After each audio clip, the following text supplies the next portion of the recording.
Hi everybody, I'm Dawn. Welcome to my channel.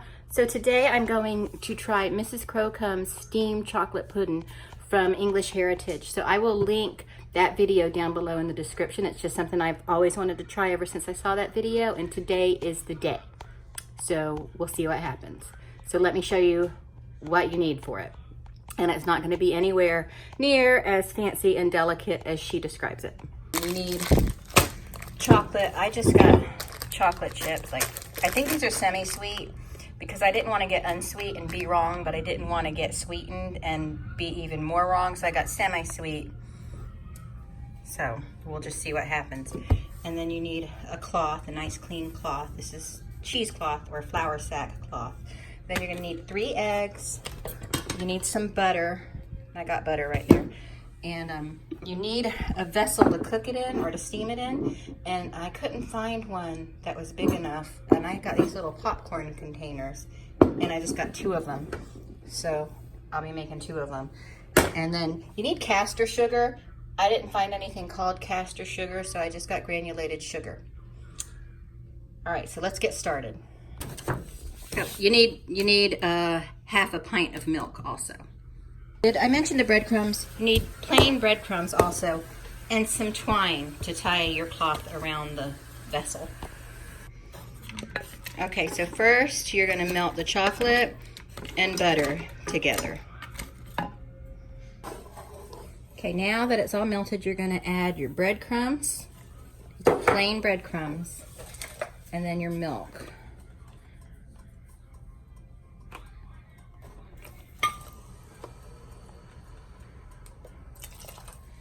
And then Mrs. Crocombe says you heat it together and stir it until it's quite thick. So I'm just gonna assume that's until everything's well incorporated and like kind of thick. This is my favorite way to separate them.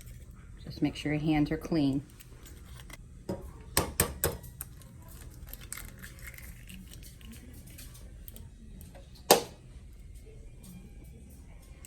Okay. So then you take your yolks. That's 3 egg yolks. And then your sugar, which is just a little bit more. It's like 120 grams, so that's a little bit more than a half a cup.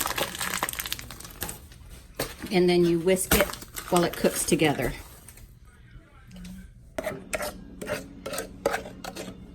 Then we're adding the eggs to the chocolate mix, which we took off the heat. Mrs. Crocombe puts it all in a separate mixing bowl. I'm not doing that.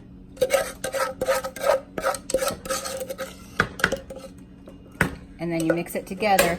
And then the next step will be whisking your eggs until you have a foam. So you're not whisking to a meringue, you're just whisking some air into it to make it foamy. And then you just gently fold it and then slight turns. Good. All right, then you're gonna pour it in your thing like that. I don't have quite enough for 2 of them, but we'll just make the one. And then you have to take a piece of parchment. She used brown paper. I don't have brown paper. And put that on there.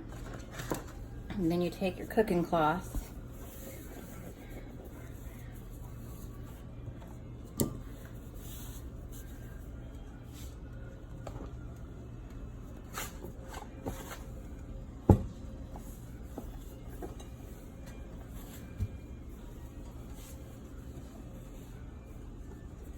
Wrap it around here. And you tie it with a piece of cooking twine. Which of everything in this, cooking twine was the only thing I didn't have to buy at the store. Cooking twine was the only thing I had in the house. And you want to tie that around there really, really tight.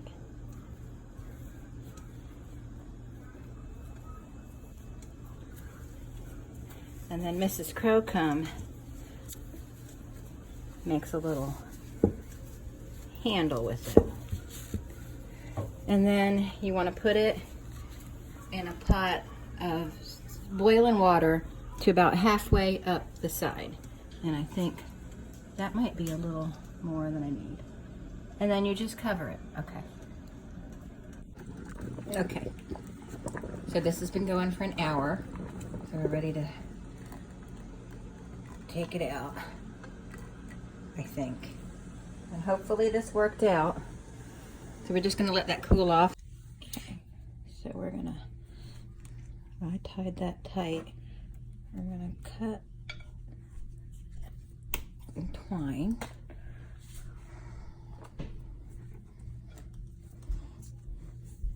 And peel the paper off. It smells really good.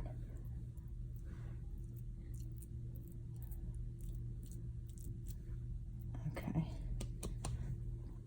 And let me put it on here. And we'll just, oh look, I boiled it with the, oh my God, oh almost perfect. Look at it! I made it. Now, you could cool it all away and serve it chilled, or you can serve it warm with like a icing or like a, I would do sweetened condensed milk. But look! I did it, Marshall! I did it! I made Mrs. Crocombe's pudding! Woo woo! Good job.